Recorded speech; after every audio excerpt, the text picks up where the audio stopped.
समझ में आ गई होगी कि ये मेरे ख्याल में मैंने पहले नहीं पढ़ाया था, मुझे ऐसा लग रहा।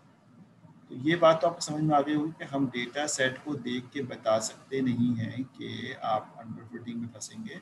ये तो totally dependent on your algorithm है। और देखें दोनों एल्गोरिथम में डिफरेंट, इसने कहा कि मैं फंस गया हूँ अंडर फिटिंग में, ये कह रहा है मैं फंस गया हूँ ओवर फिटिंग। अब इन दोनों की रेमेडी जो है वो डिफरेंट है, डिफरेंट तरीके से इनकी रेमेडी जो है वो की जाती है, ठीक है। और मतलब टेक्निकली हमने, अच्छा होता क्या है ओवर फिटिंग का मसला क्या है, ये जनरलाइज, देखो गौर सुनना क्या कह रहा हूँ, ये जनरलाइज नहीं होता। जिस डेटा के ऊपर आपने ट्रेनिंग की है बस वो उसी के लिए फिक्स हो जाता है, बाकी कोई नया अनसीन डेटा आता है उसको पहचानता नहीं है वो। तो इससे जो है आपका टेस्ट रिजल्ट जो बाहर से आ रहा होता है उस पर रिजल्ट पुअर हो जाता है, और जो एक्चुअल अपने ही डेटा होता है उस पर रिजल्ट बेहतर हो जाता है। इसकी वजह से ये ओवर फिटिंग के अंदर जो है स्टक हो जाता है। ओवर फिटिंग को दूर करने के लिए डिफरेंट एल्गोरिथम में डिफरेंट चीज़ें होती हैं, तो इसलिए हम उसको, अब इसकी मैं स्लाइड से आपको एग्जांपल्स देता हूँ ताकि आपको मज़ीद समझ में आए। हुज़ैफा साहब, हाफिज़ साहब, तो मैं इसकी कुछ स्लाइड्स आपको चलाता हूँ ताकि आपको और ज़्यादा समझ में आ जाए। अच्छा जनाब, पहली बात तो हमने ये कही कि देखें आप टेक्निकली किस तरह चेक करेंगे कि अगर आपके रिजल्ट में जो ट्रेनिंग एक्यूरेसी है वो हाई आ रही हो और टेस्ट एक्यूरेसी बहुत लो आ रही हो तो समझ लो ओवर फिटिंग में आप स्टक होंगे। और अगर इसका वाइस वर्सा तो नहीं, इसका अपोजिट इस सेंस में कि ट्रेनिंग एक्यूरेसी भी कम आ रही हो और टेस्ट एक्यूरेसी भी कम आ रही हो तो आप अंडर फिटिंग के अंदर फंसेंगे। यानी आप अपने ही ट्रेन किए हुए डेटा से एक्यूरेसी हासिल नहीं कर सक रहे, इसका मतलब है आपके अंदर कुछ कमियां हैं जिसकी वजह से आप रिजल्ट को सही तरीके से प्रिडिक्ट नहीं कर पा रहे।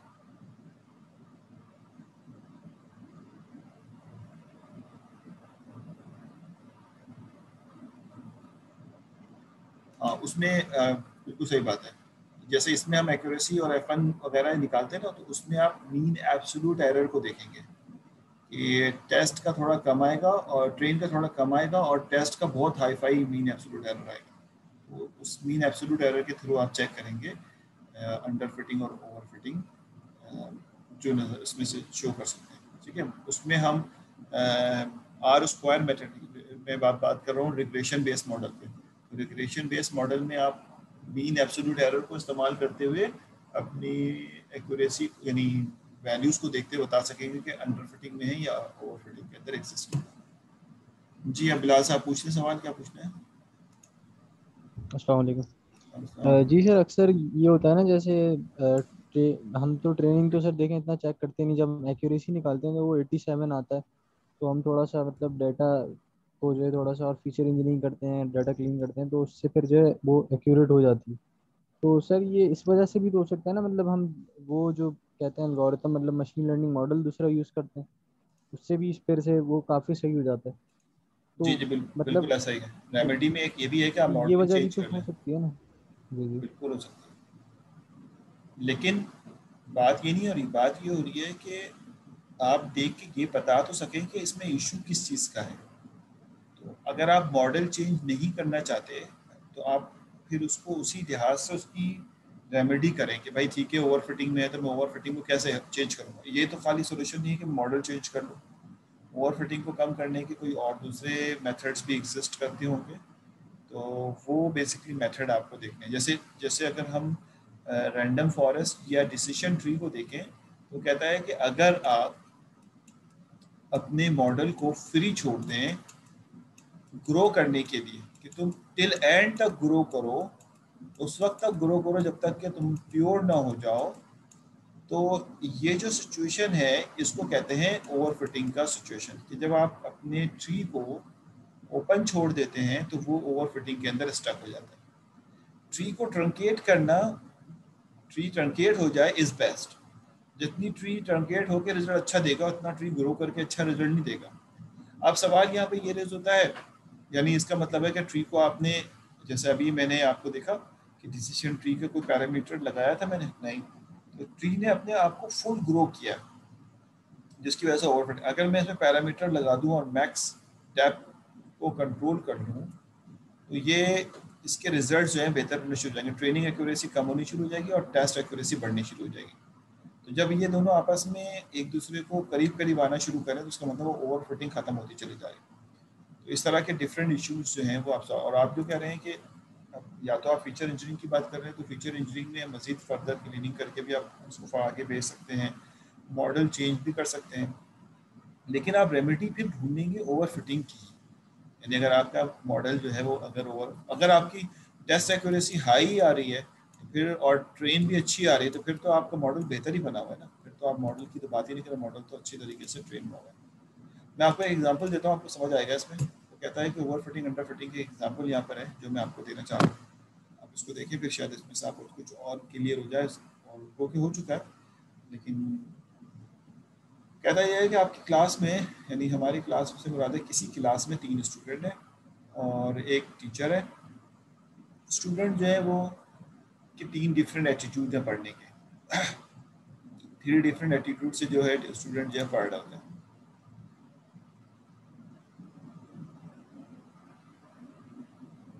ठीक है, पहला स्टूडेंट जो है वो ये है कि नॉट इंटरेस्टेड इन लर्निंग, यानी उसको कोई इंटरेस्ट नहीं है लर्निंग में।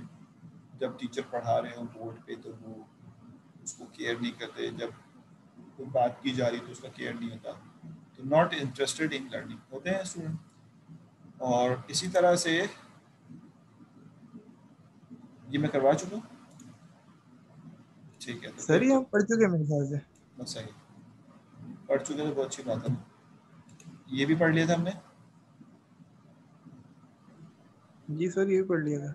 सही, तो बस सही, फिर ये स्लाइड्स तो हमारी कंप्लीट हो गई ना, इसका मतलब ये तो हम ओवर फिटिंग अंडर फिटिंग तो इसका मतलब हम कंप्लीट कर चुके हैं, सिर्फ टेस्ट ट्रेन वो है। ठीक है, बस अब आइए इसको अगर हम कंप्लीट कर चुके हैं तो अब आइए हम आ जाते हैं लेक्चर में अनसुपरवाइज लर्निंग की। ये हमारा नेक्स्ट टॉपिक ही चेंज हो गया।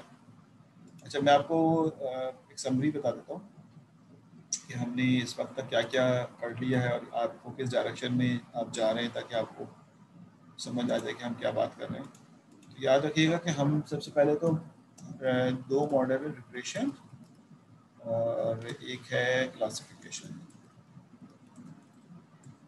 इसमें हम पहले तो हमने एल्गोरिथम्स डिस्कस किए, और एल्गोरिथम्स हमने बहुत सारे डिस्कस कर लिए हैं। लीनियर रिग्रेशन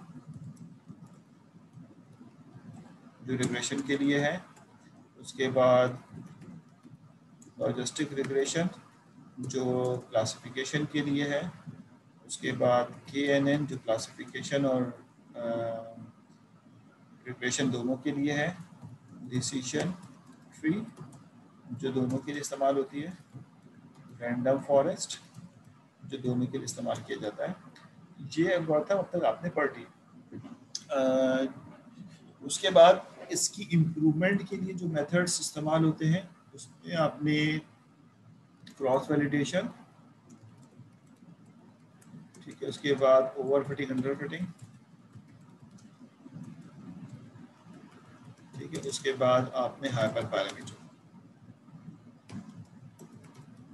ठीक है, ये कुछ टॉपिक्स हैं जो इस वक्त तक हमने कवर कर ली, ताकि आपको ये याद रहे ये तो मॉडल्स हैं और ये उस मॉडल्स को इम्प्रूव करने के कुछ टेक्निक्स हैं जो भी हम और भी पढ़ेंगे।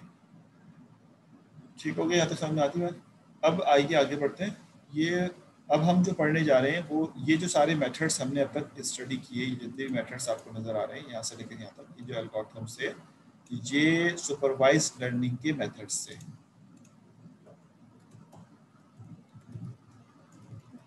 सुपरवाइज लर्निंग के मेथड्स से। अब जो मेथड हम पढ़ने जा रहे हैं वो है अनसुपरवाइज लर्निंग, जबकि अभी हमारे कई मॉडल बाकी, SVM पढ़ना बाकी है अभी हमें, सपोर्ट वेक्टर मशीन, उसके बाद न्यूरल नेटवर्क्स पढ़ना बाकी है हमें, तो वो हम आगे क्लासों में डिस्कस करेंगे। आज हम क्लस्टरिंग को यानी अनसुपरवाइज लर्निंग को कंप्लीट कर लें तो बहुत अच्छा हो जाएगा। हो जाएगा अनसुपरवाइज्ड लर्निंग। ठीक है, अनसुपरवाइज्ड लर्निंग क्या होती है ये हम पहले पढ़ चुके हैं, लेकिन इसको आज हम बाकायदा एज ए लेक्चर और एज ए टॉपिक डिस्कस करने जा रहे हैं। ये सवाल तो पूछ लो।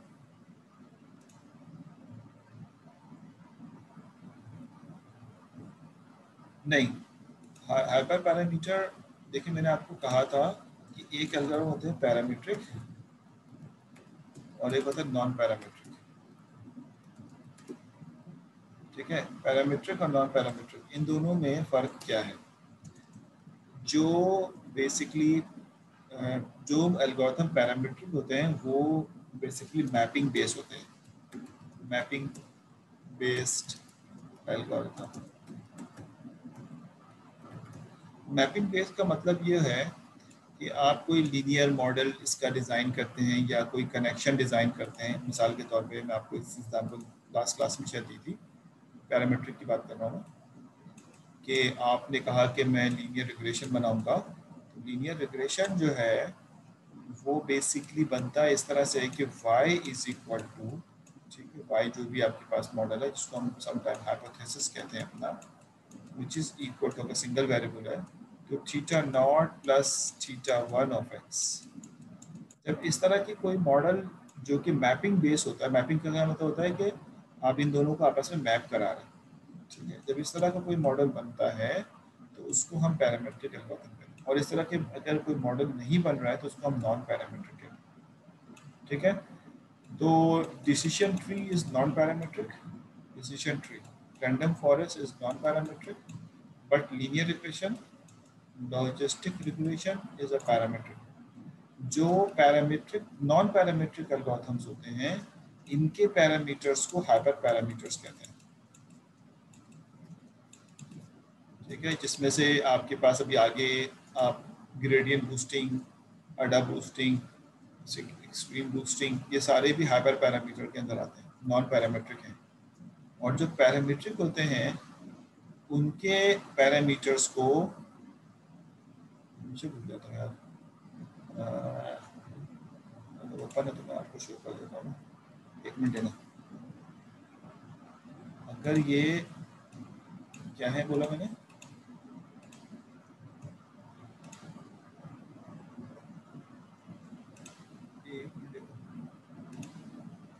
लिखा है, भूल जाता हूँ नाम, हेडिंग भूल जाता हूँ।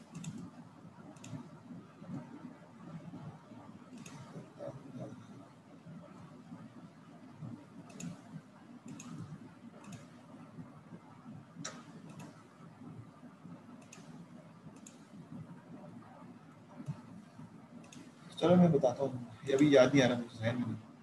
ठीक है, तो आपने कहा कि ये इसका भी इस पैरामीटर्स को कहते हैं, पता नहीं रैंडम पैरामीटर्स कहते हैं या फिर जिस तरह से नाम है मुझे एग्जैक्टली याद नहीं। रैंडम पैरामीटर्स, हाइपर पैरामीटर्स और रैंडम पैरामीटर्स।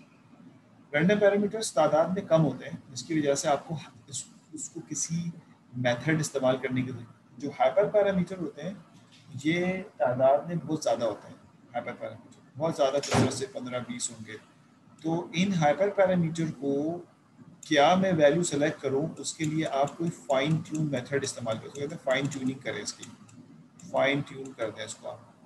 तो फाइन ट्यून करने के लिए कई मेथड एग्जिस्ट करते हैं जो हमने लास्ट क्लास में डिस्कस की थी, जिसमें से एक मेथड कहलाता है रैंडम सर्च मेथड। कि आप पैरामीटर्स का एक ग्रिड्स बना के उसको दे दें और वो रैंडमली सर्च करें कि कौन से पैरामीटर बेहतर हैं, या फिर आप ग्रिड सर्च करें, ग्रिड सर्च मेथड इस्तेमाल करें, या आप बेजियन मेथड इस्तेमाल करें जिसको ऑटो मेथड कहा जाता है। इस तरह के डिफरेंट मेथड्स हैं जो आपको बेस्ट पैरामीटर पिक करके देते हैं। लेकिन क्योंकि ये ऑटोमेटेड इस सेंस में है कि आपको पहले ये रिजल्ट्स कैलकुलेट करते हैं, उसके बाद सारे रिजल्ट्स सारे ऑप्शन पे कैलकुलेट करते हैं और उसमें से जो बेस्ट होता है वो आपको आउटपुट पे देते हैं, लिहाजा स्लो होता है। लेकिन ज़ाहिर है एक स्पेसिफिक डेटा के लिए तो सही चल जाता है। तो ये मेथड्स आप इस्तेमाल करते हैं, स्लाइड में लिखे हैं हाइपर पैरामीटर। तो ये बड़ा इंपॉर्टेंट है कि आप अगर डिसीजन ट्री लगा रहे हैं, अभी तक तो हम कैरी नहीं करते कि डिसीजन ट्री में पैरामीटर क्या देंगे, तो आप इसमें इसके पैरामीटर सेलेक्ट करें। तो आप खुद सेलेक्ट नहीं कर सकते, आपको हाइपर पैरामीटर लगा के इसकी सिलेक्शन करनी पड़ेगी फाइन ट्यूनिंग मेथड से। तो ये एक पूरा आर्ट है जो हमने लास्ट क्लास में डिस्कस किया था, वो आपने देखना पड़ेगा। तो वही मैंने अभी लिखा है, थोड़ा सा पहले जो लिखा था वो इससे लिख दिया था। तो अभी हमारे पास जो टॉपिक रिमेनिंग है, इसके बाद जो मेजर टॉपिक है वो 3 है। अब देखें कितने पढ़ लेते हैं। SVM है जो कि रिग्रेशन और क्लासिफिकेशन दोनों के लिए इस्तेमाल होता है। उसके बाद है न्यूरल नेटवर्क, उसका स्टार्टिंग पढ़ेंगे न्यूरल नेटवर्क का, और उसके बाद है PCA। ये टॉपिक्स हमारे पास बाकी हैं इस क्लस्टरिंग एल्गोरिथम के बाद। तो मैं ज़रा जल्दी से इसको बताऊँ, लेकिन आज खत्म हो जाए तो अच्छी बात है।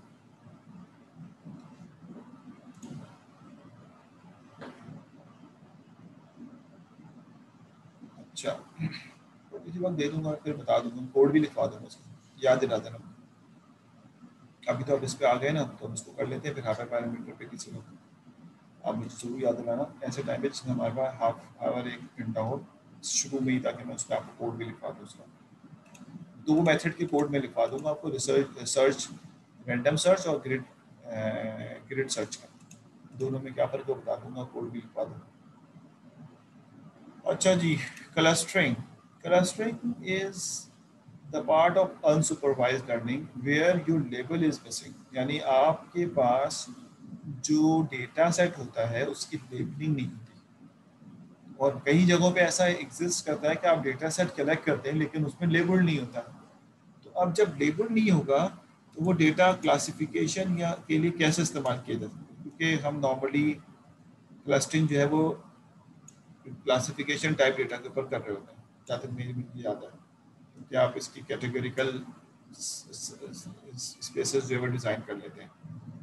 तो आपके पास जो डेटा है इसमें इसका लेबल एग्जिस्ट नहीं करता। अब इसके अंदर कोई 2000 डेटा या पैटर्न एग्जिस्ट करते हैं। अगर 2000 डेटा पैटर्न इसके अंदर एग्जिस्ट करते हैं और मैं चाहता हूं कि इसका टारगेट क्लास में खुद बना लूं, तो मैं तो, और कई एट्रीब्यूट्स इसके अंदर मौजूद हैं, तो मैं तो इनके पैटर्न को देख के इनकी टारगेट क्लास के बेसिस पे बता नहीं सकता ना कि ये क्या होगा, जब तक कि मेरा कोई मॉडल इनमें जाके ना देखे कि ये वाला पैटर्न जो है, यानी डेटा पैटर्न कह लो डेटा कह लो, वो इस पैटर्न जैसा है ऑलमोस्ट, तो दोनों को सेम क्लास में रख लो। ये वाला पैटर्न जो है वो इस वाले पैटर्न की जैसा है, तो उसको इस क्लास में रख लो।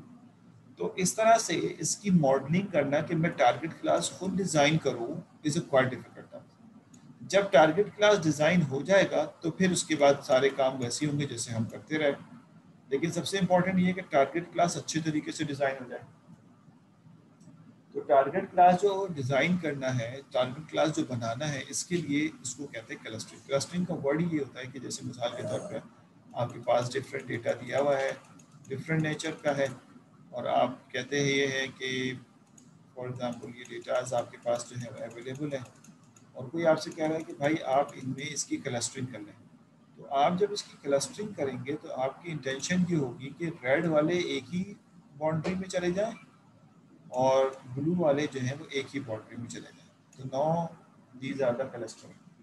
तो आपने इसको यहाँ पे क्लस्टर जो है वो कर दिया।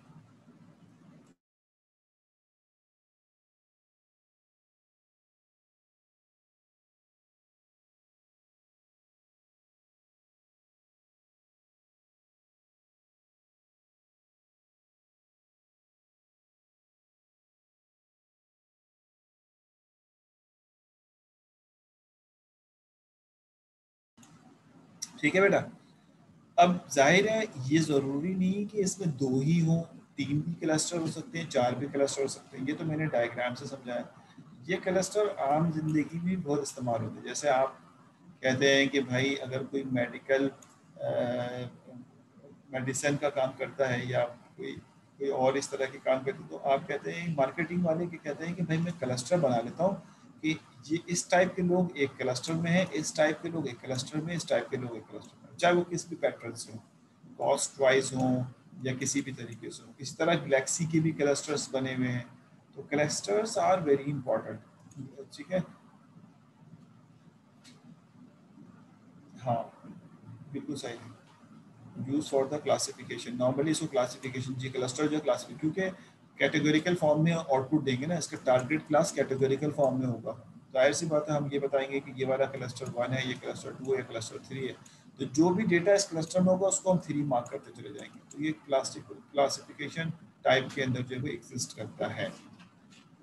ठीक है, यहाँ तक बात समझ में आती है। अब सवाल यहाँ पे ये है कि आपके पास जो अननोन डेटा है, जो भी डेटा आपको दिया हुआ है, ये तो अभी मैं आपको शो कर रहा हूँ, तो इसको मैं सेपरेट कैसे करूँगा। सबसे अहम बात यह है कि अगर मैं सबको ग्रीन कर दूँ मिसाल के तौर पर इस वक्त आपको शो करने के लिए कि वे सब ग्रीन है, तो अब इसके अंदर मैं आपसे कहता हूँ कि इस ग्रीन डेटा के अंदर दो क्लस्टर एग्जिस्ट करते हैं, यानी अगर मैं आपको बता भी दूं कि मिक्स हो गए और दो क्लस्टर एग्जिस्ट करते हैं तो किस तरह से उनको सेपरेट किया जाएगा, यानी वो क्लस्टर कैसे अलग होंगे, कि कौन से डेटा किसके पास है, कौन डेटा सिमिलरिटी की बेसिस पे ये सेपरेट किए जाएंगे। यानी जब आप क्लस्टर बनाते हैं तो मार्केटिंग वाले अपनी क्लस्टरिंग कर रहे होते हैं तो वो किस बेसिस पे करते हैं कि ये वाले सारे क्लाइंट का बिहेवियर ऑफ परचेजिंग एक जैसा है, ये वाले क्लाइंट का बिहेवियर ऑफ परचेजिंग एक जैसा है, और ये वाले क्लाइंट का बिहेवियर ऑफ परचेजिंग एक जैसा है। अब वो चाहे कॉस्ट के हिसाब से हो, फ्रीक्वेंसी के हिसाब से हो और जिस हिसाब से भी हो, लेकिन क्लस्टरिंग इनके डेटा की सिमिलरिटी के बेसिस पे कि सारे एक जैसे सिमिलर डेटा है, ये सारे एक जैसे सिमिलर। अब ये डेटा मिक्स हुआ हुआ है, मैं इसमें लॉजिकल क्लस्टरिंग बनाना चाहता हूँ। लॉजिकल क्लस्टरिंग बनाने के लिए मुझे पहले इन डेटा की सिमिलरिटी ढूंढनी पड़ेगी कि भाई कौन से ये सिमिलर है कौन से नहीं है। पता नहीं ये डेटा इसके साथ सिमिलरिटी रखता है या ये डेटा इसके साथ सिमिलरिटी रखता है, इसके साथ रखता है, तो मैं किस तरह इसकी क्लस्टरिंग करूँ, व्हाट इज द वे। तो वो हमें सीखना है। जब ये क्लस्टर हो जाएंगे तो फिर उन क्लस्टर्स को हम नाम दे देंगे। नाम देने का मतलब है अगर ये क्लस्टर ए है, अगर ये क्लस्टर बी है और ये क्लस्टर सी है, तो इसमें पाए जाने वाले सारे डेटा का टारगेट क्लास ए हो जाएगा, इसमें पाए जाने वाले सारे डेटा का टारगेट क्लास बी हो जाएगा, और इसमें पाए जाने वाले सारे टारगेट क्लास का सारे डेटा का टारगेट क्लास सी हो जाएगा। इससे मतलब है हमारे पास जो टारगेट क्लास है वो मल्टी क्लास प्रॉब्लम में आ जाएगी कि कुछ का टारगेट क्लास ए हो जाएगा, कुछ का जो है वो सी हो जाएगा, कुछ का जो है बी हो जाएगा, और इस तरह से हमारे जो टारगेट क्लास एग्जिस्ट नहीं करती थी वो हमने क्लस्टरिंग बेसिस पे हासिल कर। अगर ये जितना बेहतर अंदाज में क्लस्टर हमें मिलेगा उतनी बेहतर अंदाज में बेसिकली हम अपने क्लासिफिकेशन रिजल्ट हासिल कर सकेंगे, क्योंकि इसकी टारगेट क्लास आपने खुद बनाई है, ये नेचुरली आपको डेवलप हुई भी नहीं मिली थी। तो ये इसका मेन मोटिव है। इसको करने के लिए कई मेथड एग्जिस्ट करते हैं, तो आइए इसको पढ़ते हैं कि द ऑर्गेनाइजेशन ऑफ अनलेबल्ड, ये वर्ड है अनलेबल्ड जो सबसे इंपॉर्टेंट जो मैं भी आपको बता रहा था, ये the word is called unlabelled, ठीक है, unlabelled data into similarity group called a cluster. Unsupervised का मतलब ये है कि आप बेसिकली उसकी क्लस्टरिंग करेंगे। A cluster is a collection of the data item which are similar between them and dissimilar to data item in other cluster. उसके अंदर जो बिहेवियर है, उसका एटीट्यूड है, दूसरे क्लस्टर के डेटा से डिफरेंट होगा, जिसकी वजह से उसको हम अलग कहेंगे। यही हमें ढूंढना भी है, हम इसी चीज़ को ढूंढ के उनको सेपरेट भी करेंगे। तो इस तरह से कुछ जैसे मैंने भी डायग्राम बनाई थी वैसे ही डायग्राम इन्होंने बना के दिखाई कि ये बेसिकली कुछ क्लस्टर की बाउंड्रीज इसने डिजाइन कर, ऐसे बाउंड्रीज हम चाहते हैं कि हमें मिल जाए। ये मैं अभी थोड़ी देर में समझाता हूँ। इनकी सिमिलरिटी निकालने के लिए, सिमिलरिटी और डिससिमिलरिटी निकालने के लिए कुछ एल्गोरिथम्स, कुछ फार्मूलाज यूज होते हैं, जो उसमें से कुछ इन्होंने यहाँ पर लिख दिए, ठीक है। तो वो फार्मूलाज जो हैं वो है Euclidean distance formula, city block, एक सिटी के ऊपर है तो सिटी ब्लॉक मेथड, और मिन्कोव्स्की डिस्टेंस मेथड। इसके अलावा इन तीन ये डिस्टेंस मेथड है, ये दो डेटा का डिफरेंस निकालेंगे, जिससे डिफरेंस कम होगा उसको हम कहेंगे कि ये इस क्लस्टर के दरमियान, इसके दरमियान एग्जिस्ट करता है, यानी इसके साथ एसोसिएटेड है। तो ये डिस्टेंस बेस्ड मेथड है। अगर हम डिस्टेंस बेस्ड मेथड पे ना जाएं तो हम म्यूचुअल इंफॉर्मेशन, कोरिलेशन, ये मेथड भी इस्तेमाल कर सकते हैं डेटा की सिमिलरिटी और डिसिमिलरिटी को हासिल करने के लिए। आपको पता है कि दो डेटा आपस में सिमिलर और डिसिमिलर हो सकते हैं अगर हम उनके दरमियान इंफॉर्मेशन गेन निकाल लें या कोरिलेशन निकाल लें। अगर वो आपस में हाईली कोरिलेटेड हैं तो इसका मतलब सिमिलर हैं, और कोरिलेटेड नहीं है तो इसका मतलब डिसिमिलर। तो ये तो डिस्टेंस बेस्ड मेथड, इसमें ये मेथड प्रेफर किए जाते हैं distance based as compare to correlation वगैरह। तो ये वो मेथड है जो हम अभी यूज़ करेंगे इनकी डिस्टेंसेस कैलकुलेट करने के लिए। ये कुछ मेथड्स हैं जो इस्तेमाल होते हैं क्लस्टरिंग करने के, जिसमें से एक है हायरार्किकल क्लस्टरिंग और दूसरा है बेसियन। बेसियन इज ऑटोमेटेड जो कि प्रोबेबिलिस्टिक मॉडल है, और एक है पार्टिशनल क्लस्टरिंग। ये तीन मेजर मेथड्स हैं। फिर इनके अपने डिफरेंट मेथड्स एग्जिस्ट करते हैं। डिवाइसिव मेथड है, फिर एग्लोमेरेटिव मेथड है, और इस तरह के डिफरेंट मेथड्स जो हैं वो एग्जिस्ट करते हैं। पैरामीट्रिक, नॉन पैरामीट्रिक मेथड है, डिसीजन बेस्ड मेथड है, ये स्पेक्ट्रल मेथड है, graph theoretic method, model based method, centroid method. Definitely we are not going to read study the all of them, it's quite difficult to manage. एक ही पढ़ लें तो हम अभी उसमें उलझ जाएंगे. हम जो इस मेथड में से जो पहला मेथड डिस्कस करेंगे और जो आपको पढ़ने दूंगा, तो हम ये दो मेथड डिस्कस करेंगे. ये दो मेथड हमारा टारगेट है, एक असाइनमेंट में जाएगा आपका और एक हम पढ़ेंगे.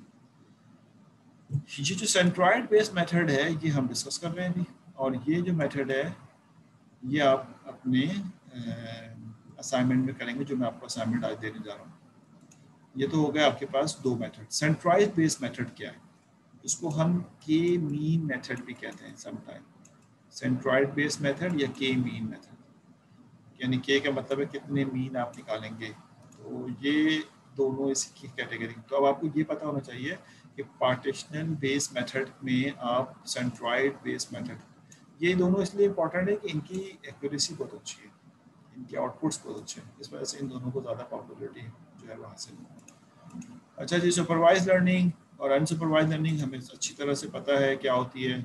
जब टारगेट क्लास जैसे वाई जो है, हर डेटा का उसका टारगेट क्लास दिया हुआ हो तो सुपरवाइज लर्निंग होता है, और अगर ना दिया हुआ हो, जैसे यहाँ पर x1 दिया है, x2 दिया है, लेकिन इसके करस्पॉन्डिंग इनके वाई नहीं दिए गए, ये मैथमेटिकली बता रहा हूँ, तो ये एक अनसुपरवाइज लर्निंग की कैटेगरी है. इसने यहाँ पे एग्जांपल दी है एनडीओ एनजी की, जो है वो स्लाइड से नीचे लिखा हुआ भी है एंड्रू एनजी, कुछ स्लाइड्स उससे कॉपी की हुई है, तो वो उनके नाम को मैंने मिटाया नहीं गया ताकि आपको पता चले कि ये उन्हीं की स्लाइड्स हैं. तो ये क्लस्टरिंग है, सोशल नेटवर्क क्लस्टरिंग भी इसी तरह होती है. मार्केट सेगमेंटेशन जैसे मैं अभी बता रहा था इसी तरह की जाती है. हमारे अपने कंप्यूटर्स की जो क्लस्टरिंग की जाती है कि भाई ये फाइल सिस्टम का कंप्यूटर है, ये इंटरनेट सर्वर का, दीज आर कॉल्ड क्लस्टर. जरूरी नहीं कि इंटरनेट सर्वर भी एक ही हो, तीन हो सकते हैं. फाइल सिस्टम का सर्वर भी हो सकता है, तीन हो सकते हैं. लॉगिन सर्वर अलग है बिल्कुल, वो भी एक या दो हो सकते हैं. तो दीज आर द क्लस्टर. इस तरह हमारे गैलेक्सी में भी जो है वो क्लस्टरिंग हुई भी है. तो these are called the cluster types. अच्छा जनाब,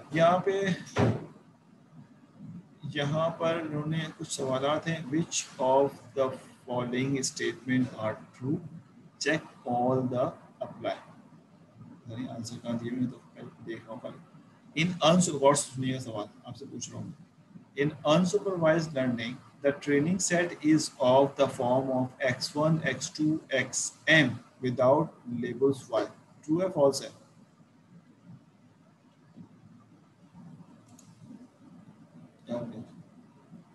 True है, true है, सही है. करेक्ट रिस्पॉन्स क्या होना चाहिए? ट्रू है, फॉल्स? जो चेक हो गया है वो ट्रू. तो आंसर उन्होंने दिया हुआ, लेकिन चलो हम पढ़ लेते हैं ताकि हमें भी समझ सकता. Clustering is an example of unsupervised learning. Clustering का वर्ड unsupervised learning के साथ एसोसिएटेड है. ट्रू है, ठीक है, वेरी गुड. उसके बाद नेक्स्ट है हमारे पास कि in unsupervised learning you are giving an unlabelled data set and are asked to find the structure in the data. हमें एक ऐसा डेटा सेट दिया जाता है जिस जो अनलेबल्ड होता है, और हमसे कहा जाता है कि उसको स्ट्रक्चर कर दो. स्ट्रक्चर का मतलब है क्लस्टर कर दो. ये बात भी ठीक है, ऐसे ही किया जाता है, यही कहा जाता है. ट्रू है.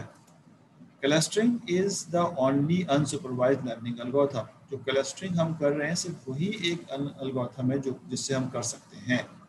तो ये बात गलत है. इसके और बहुत हायरार्किकल मेथड डिफरेंट है बिल्कुल. तो कोई 7-8 मेथड है जिससे हम कर सकते हैं. हम लोग इस वक्त क्लस्टरिंग बेस्ड मेथड के ऊपर स्टक हुए हैं. शाहजेब साहब, फॉल्स सही है, इसीलिए टिक भी नहीं है. तो clustering is not only the way, there are several way. ये जो आपको भी शीट दिखाई थी मैंने, इसमें देख लो, ये सेंट्रॉइड बेस्ड पार्टीशनल बेस्ड जो है ना वो क्लस्टरिंग बेस्ड है. ये क्लस्टरिंग बेस्ड नहीं है, ये क्लस्टरिंग बेस्ड नहीं है, ये ध्यान में रखिएगा. पार्टीशनल मींस क्लस्टरिंग. अच्छा जनाब, तो clustering based algorithm and the under supervision of the clustering based algorithm is called k-mean algorithm. k-mean algorithm पे हम अभी बात कर रहे हैं किस तरह काम करता है. सबसे अहम बात ये है काम कैसे करता है, कैसे इसकी इंटरनल मैकेनिज्म क्या है वो समझना है. सपोज करो कि ये डेटा सेट दिया हुआ है हमें. अब हम करते क्या है, इसको हम सेंट्रॉइड मेथड या के मीन मेथड, दोनों मेथड क्यों कहते हैं. देखिए, हमें इस वक्त तो ये नहीं पता कि इसके अंदर कितने क्लस्टर हैं, क्योंकि जब हम डेटा को पिक करेंगे तो उसके 2 पैरामीटर्स तो होंगे नहीं कि हम देख के बता दें कि भाई ये एक ये है एक ये है। उसके तो कोई कई पैरामीटर्स होंगे जो डेटा हमें एक्चुअल में दिया जाएगा, जो डेटा हमें एक्चुअल में दिया जाएगा A1 A2 A3 पैरामीटर्स जो होंगे इसके, तो we will be able to present this data as a visual presentation। जिस तरीके से हम कहीं डिज़ाइन कर ही नहीं सकते क्योंकि इसके पैरामीटर्स इतने ज़्यादा हैं, एट्रीब्यूट्स इतने ज़्यादा हैं, तो हम इसको अपने से यकीनन हमें उसको देखे बगैर ये नहीं पता होता कि अंदर कितने क्लस्टर एग्जिस्ट करते हैं, एक्चुअल में कितने पैटर्न उसके अंदर हैं। ये भी बड़ा हार्ड है कि आप ढूंढें कि पैटर्न कितने। चलो इनिशियली अगर मैं आपसे कहता हूँ कि इस डेटा के अंदर 2 क्लस्टर हैं, उसको ढूंढना है, तो डेटा सेट तो अभी हमें नज़र आ रहा है। अगर नज़र नहीं आता और ये डेटा फॉर्मेट में होता है इस तरह से, ये डेटा दिया हुआ है, तो हम एक दूसरे के पैटर्न तो देख ही नहीं सकते थे, हम देखते तो पहचान नहीं सकते थे कौन किससे मैच कर रहा है। तो हम यहाँ पर ये एज्यूम करते हैं कि अगर आप 2 क्लस्टर बनाना चाहते हैं तो हम इसके 2 सेंट्रॉइड तय कर लेते हैं। अगर 3 बनाना चाहते 3 सेंट्रॉइड तय कर लेते हैं। यानी मिसाल के तौर पर अगर हम 2 क्लस्टर बनाना चाहते हैं तो anywhere of the data, either inside the data और आइदर आउटसाइड द डेटा, चाहे डेटा के अंदर रखें चाहे डेटा के बाहर, 2 सेंट्रॉइड आप पिक कर लें अपनी मर्जी से। आप डेटा में से भी पिक कर सकते थे, डेटा के बाहर से भी पिक कर सकते थे। तो आपने 2 सेंट्रॉइड ले लिए, एक सेंट्रॉइड ब्लू ले लिया। अब ये जरूरी नहीं कि यहाँ ले और यहाँ ले, यहाँ भी हो सकता था, ये एक यहाँ हो सकता था। ये तो लक की बात है कि आपने कहाँ लिया।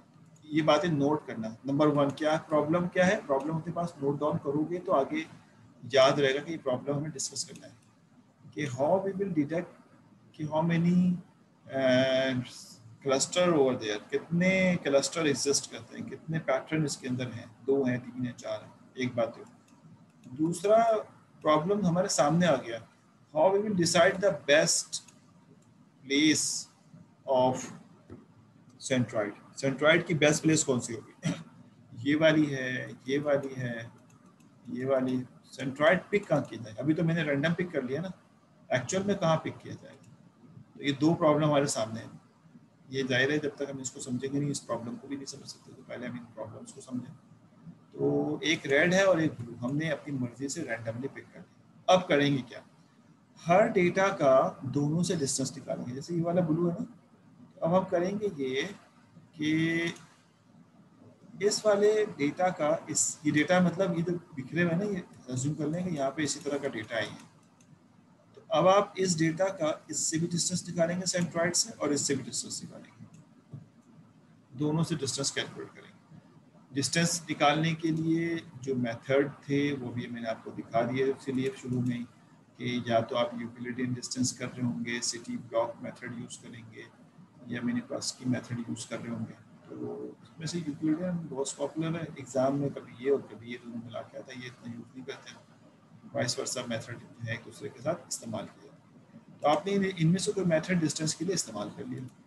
इस्तेमाल करने के बाद ये डेटा जिससे करीब होगा उसके साथ इसको हम एसोसिएट कर देंगे। अगर ये डेटा ब्लू के साथ है तो ये इसको अंदर ब्लू का पार्ट बन जाएगा। उसके बाद दूसरे डेटा का भी डिस्टेंस इसी तरह निकालेंगे, फिर तीसरे डेटा का भी डिस्टेंस इस तरह निकालेंगे। समझ लो, यानी इस डेटा का डिस्टेंस इनका निकाल, ये मैंने गलत लिख दिया था थोड़ा सा, एक चीज़ यहाँ पे डायग्राम में गलत हो गई है शुरू में। इसका डिस्टेंस इसके साथ, फिर इस डेटा का डिस्टेंस भी इसके साथ और इसके साथ, फिर इस डेटा का डिस्टेंस भी इसके साथ और इसके साथ। इस तरह से हर डेटा का डिस्टेंस निकालेंगे और दोनों में से जिसकी ये नियरेस्ट होगा उसके पार्ट को हम दे देंगे। अब ज़रा गौर से देखिएगा, ये काम इन्होंने यहाँ पे किया और करके जो है उन्होंने कहा कि ये सिचुएशन आ गई कि जो डेटा जिसका पार्ट थे उस कलर में इसको कन्वर्ट कर दिया आसानी के लिए। इस वक्त डिस्टेंस के बेसिस पे ब्लू वाले सारे हो गए, रेड वाले सारे। अगर यहाँ पे हम कह दें कि ये क्लस्टर है और ये वाले इसके क्लस्टर के पार्ट है ये, तो इस वक्त पहली इनिशियल स्टेट पे तो ये नज़र आ रहा है, लेकिन वो कहता ये है कि डायग्राम को देख के ये बात नहीं नज़र आ रही। डायग्राम तो ये कहती है कि क्लस्टर एक्चुअल में यूँ होना चाहिए, ये एक क्लस्टर और ये दूसरा, क्योंकि ये एक साथ है, जो एक साथ है उनका बिहेवियर एक साथ होना चाहिए। लेकिन हमने जो पहला इंस्टेंस, क्योंकि हमने जो पहला इंस्टेंस चलाया है उस पर हमारे पास ये वाला एक क्लस्टर, ये क्लस्टर दूसरा वाला। इसकी वजह ये है कि हमारे इनिशियल सीड जो है वो बड़ा इंपॉर्टेंट है कि इसको कहाँ सेलेक्ट किया आपने। इनिशियल सीड की इंपॉर्टेंस बहुत ज़्यादा है, ठीक है, कि इनिशियल सीड्स आपने कहाँ पे पिक करके बैठे हैं। तो इसका मतलब है कि ये एक राउंड चल गया और एक राउंड ने बता दिया कि ये अब आप क्या करेंगे, नेक्स्ट ये करेंगे कि जो क्लस्टर आपने डिज़ाइन कर लिया है, ये हमें करना नहीं है, हम तो कोड में सब कुछ बना बनाया होगा ना, समझा रहा था कि कोड लिखो तो समझ में आए। जो डेटा इस क्लस्टर में आया आप इसका मीन लेंगे, ठीक है। जब आप इसका मीन लेंगे तो डेफिनेटली मीन जो है वो इससे कहीं डिफरेंट जगह पे वेरी करेगा, हो सकता है कि वो यहाँ पे आ जाए मीन, तो जो मीन आएगा वो न्यू सेंट्रॉइड कहलाएगा, और इसी तरह से फिर इसका भी आप मीन लेंगे तो जो हो सकता है कि वो यहाँ पे आ जाए, तो ये न्यू सेंट्रॉइड कहलाएगा। और फिर पूरा प्रोसीजर दोबारा, अब कोई किसी का नहीं, पहला क्लस्टर बनाया, मीन लिया, मीन लेके सेंट्रॉइड बना दिया, अब दोबारा से ओपन हो गया सारा, फिर दोबारा हर डेटा हर एक से साथ जो है वो कंपेयर होगा, डिस्टेंस निकाला जाएगा उसका। तो जब हमने कहा कि ये कर लिया, उसने कहा कि देखो अब हम मीन लेंगे, मीन लेके देखें मूवमेंट दिखाइए कि ये वाला मीन की वजह से यहाँ आ गया और ये वाला मीन की वजह से यहाँ आ गया, ये मूवमेंट शो किया। तो अब जब मीन के बाद दोबारा से हमने इसकी डिस्टेंसेस, सवाल देख रहा हूँ क्या बोले, ये तो अभी जल्दी क्या बता रहा हूँ, कब तक करेंगे, स्टॉप करेंगे हम इसको। तो अब मीन से ये मूव हुआ, दोबारा डिस्टेंस निकाले, और अब आपकी सिचुएशन थोड़ी सी इस तरह से, ये सिचुएशन आ गई कि अब आपका एक मीन, अभी कैलकुलेशन नहीं की, एक मीन ये रहा, एक मीन ये रहा, और आप ज़रा देखें कि आपके पास डेटा मूव नहीं हुआ, डेटा अभी भी बिल्कुल वैसे रखा हुआ है, आपका डेटा थोड़ा सा मूव हुआ है, ये वाला ब्लू हो गया, ये ब्लू हो गया, पहले रेड था, और जो ऊपर वाले थे ये वाले रेड हो गए सारे, ये ब्लू थे, देख लें अभी वाले, और मूवमेंट आपको थोड़ी सी नजर आएगी चेंजेस, आप जरा गौर करें ब्लू और रेड पे आपको नजर आएगा चेंजेस, ये वाले सारे ब्लू हैं, ये वाले रेड हैं, तो ये चेंज हो जाएंगे, ये ब्लू होगा और वो रेड होगा, क्योंकि थोड़ा डिस्टेंस में फर्क आया। उसके बाद एक छोटा सा नया क्लस्टर बन गया, फिर आपने मीन ले लिया, मीन लिया तो उसने कहा कि अब आपका डेटा यहाँ से यहाँ चला गया और ये वाला यहाँ से यहाँ गया। उसके बाद आपने क्लस्टरिंग की, दोबारा से डिस्टेंस लिए तो आपने देखा कि वो डेटा सारा उस तरफ चला गया, ये डेटा सारा इस तरफ आ गया। अब आपको लग रहा है ना कि सेंट्रॉइड मूव कर रहा है, फिर आपने दोबारा किया तो ये डेटा मीन यहाँ आ गया, ये मीन यहाँ आ गया, और उसके बाद फिर आपने कैलकुलेशन की तो अब आपका सिचुएशन ये आ गई। अब सवाल जो जिस स्टूडेंट ने पूछा कब तक करेंगे, याद रखना कि जब आप करते करते ऐसी सिचुएशन पर पहुंच जाओ कि मीन, प्रीवियस मीन और करंट मीन का डिस्टेंस मिनिमाइज हो जाए, ख़त्म हो जाए, यानी सेंट्रॉइड की मूवमेंट रुक जाए, या इनका मीन जो है वो, जो मीन आपको नज़र आ रहा है डेटा का, वो पिछला मीन और करंट मीन जो है सेम हो जाए, सेम का मतलब होता है कुछ मामूली सा डिफरेंस रहे, या प्रीवियस सेंट्रॉइड और करंट सेंट्रॉइड जो है वो बिल्कुल मामूली डिफरेंस के साथ हो जाए, तो उसका मतलब है अब आपका मूवमेंट ख़त्म हो गई है और जो क्लस्टर है वो फिक्स हो चुके हैं। इस तरह से आप उसको रोकोगे, वो रिट्रेशन कैसे रुकेगी एल्गोरिथम में मैं आपको समझाऊंगा। तो दिस इज़ अ वे, यानी कितने स्टेप हुए, बहुत आसान से स्टेप्स हैं, खुद भी कर सकते हैं, लेकिन क्योंकि हम बिल्ट इन मेथड यूज़ करते हैं, इनिशियल सीट आप पिक करते हैं, जितना अच्छा इनिशियल सीट पिक होगा उतनी अच्छे अंदाज में क्लस्टरिंग जो है फास्ट मूवमेंट करेगी। फिर उसके बाद आप सबका डिस्टेंस निकालते हैं, डिस्टेंस निकाल के पहला क्लस्टर, फिर उसके बाद मीन, उसके बाद फिर दोबारा क्लस्टर, फिर मीन, और उस वक्त तक करते रहेंगे जब तक कि आपकी मीन जो है वो अनचेंज ना हो जाए। जैसे ही अनचेंज होगा फिर आप उसको रोकेंगे। ये सारे काम को करने के लिए आप जो है वो के मीन का जो एल्गोरिथम है वो उसके स्टेप्स बता रहा है। मैं बस स्टेप बता के एक दो स्लाइड्स पर पढ़ा के आपको ब्रेक दे देता हूँ, ताकि कहता है given K the K mean algorithm work as follows. अब जरा देख लीजिए स्टेप्स क्या है। चूज के रैंडम डेटा पॉइंट, ठीक, जिसको हम सीड्स भी कहते हैं, to be initial centroid cluster centers. पहला सेंटर आपने सीड के बेसिस पे